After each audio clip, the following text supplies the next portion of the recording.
प्यारे बच्चों नमस्कार। हिंदी की कक्षा में आप सबका स्वागत है। प्यारे बच्चों, आज हम कक्षा तीसरी का पाठ 16 कविता सवाली राम पढ़ने जा रहे हैं। तो चलिए बच्चों कविता शुरू करते हैं। बबलू बस करते सवाल है, क्या उत्तर दे बुरा हाल है। बच्चों यहाँ पर बबलू नाम का एक लड़का है जो सबसे क्या करता रहता है, सवाल पूछता रहता, प्रश्न पूछता रहता है और सबका उत्तर देने में बुरा हाल हो जाता है। बबलू 3 बरस के बच्चे मगर अकल के तनिक न कच्चे।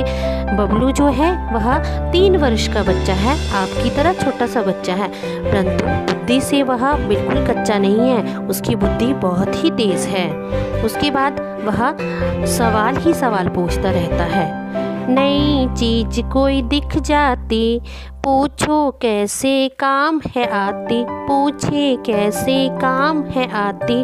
तो बच्चों जब भी बबलू को कोई भी नई चीज़ दिख जाती है तो अपने मम्मा पापा घर भर पूरे घर के परिवार में जितने भी सदस्य हैं सबसे प्रश्न पूछता रहता है कि यह चीज़ कैसे काम आती है। उसके बाद क्या पूछता है, कौन फूल में गंध भरे जी। बबलू यह पूछता है कि फूलों में खुशबू कौन भरता है। फिर पत्ते कैसे दिखे हरे जी। फिर बोलता है ये पत्ते जो हैं यह हरे क्यों दिखते हैं, इसका जो रंग है हरा क्यों होता है। मिट्टी में सौंधापन क्यों है। फिर मिट्टी उठाता है और सबसे पूछता है कि इसमें जो खुशबू होती है, सौंधी सौंधी सी खुशबू आती है मिट्टी से, ये क्यों है। फिर मिर्चों में तीखापन क्यों है। जब हम मिर्चें खाते हैं तो वह तीखी क्यों होती है, मिर्चों में हमें तीखापन क्यों लगता है। बबलू सबसे प्रश्न पूछता रहता है। मेघा जल बरसाते कैसे। और फिर यह पूछता है, मेघ होते हैं बच्चों बादल, तो बोलते हैं कि बादल जो है पानी कैसे बरसाते हैं, बारिश कैसे करते हैं। इंद्रधनुष दिख जाते कैसे। और आसमान में जो इंद्रधनुष होता है वो हमें दिखता कैसे, वो दिखाई कैसे देता है। सूरज चांद कहाँ सुस्ताते, फिर प्रकाश के फूल खिलाते, कुदरत का कैसा कमाल है, क्या उत्तर दे बुरा हाल है। और बबलू फिर बोलता है कि सूरज और चांद जो होते हैं यहाँ कहाँ पर जाके आराम करते हैं, फिर प्रकाश में ये फूल कैसे खिलाते हैं, प्रकाश कैसे होता है। इस तरह से बबलू बहुत ही प्रश्न पूछता रहता है।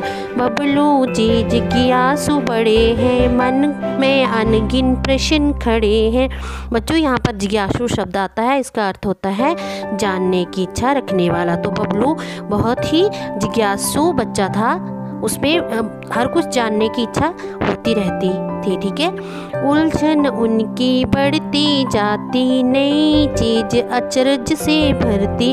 और उनकी उलझन जो है वह बढ़ती जाती है कैसे, जब वह नई चीज़ को देखता है, नई चीज़ को हैरानी से देखता है। तो यहाँ पर अचरज का मतलब होता है आश्चर्य या हैरानी, हैरान होना या आश्चर्यचकित हो जाना।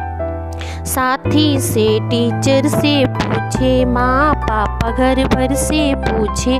बबलू कभी अपने दोस्तों से, कभी टीचरों से, कभी मम्मी पापा से, सबसे प्रश्न तरह तरह के प्रश्न जो है पूछता रहता है। उल्टे सीधे प्रश्न अनोखे, कुछ अटपटे और कुछ चोखे। उसके प्रश्न कभी उल्टे होते हैं, कभी सीधे होते हैं, कुछ बहुत ही अटपटे होते हैं और कुछ चोखे भी होते हैं जिसका उत्तर देने में आसानी होती है। ठीक है। तो अगर सवाल टालना चाहे बबलू जी की उलझी राहें। अगर उसका कोई सवाल का उत्तर नहीं दे पाता है तो बबलू के रास्ते जो है वह बहुत ही कठिन हो जाते हैं। हर जिज्ञासा शांत करेंगे, उन्हें नहीं हम भ्रांत करेंगे। तो उनके टीचर साथी सभी बोलते कि इसके प्रश्नों का हम उत्तर देंगे और इन्हें कभी भी हम भ्रमर में, भ्रांति में नहीं डालेंगे। तो उत्तर पा बबलू निहाल है, मन में फिर कोई सवाल है। बच्चों तो फिर बबलू अंत में अपने प्रश्नों का उत्तर पाके बहुत खुश हो जाता है। तो यहाँ पर निहाल शब्द का अर्थ होता है तृप्त हो जाना, खुशी हो जाना, परंतु उसके मन में फिर से सवाल खड़े हो जाते हैं। तो बच्चों इसी के साथ हमारा ये कविता जो है यहीं पर समाप्त होती है। ये कविता जो लिखी है इसके कवि का नाम है भगवती प्रसाद द्विवेदी जी। तो इसी के साथ धन्यवाद। आपका दिन मंगलमय हो, खुश रहो, स्वस्थ रहो।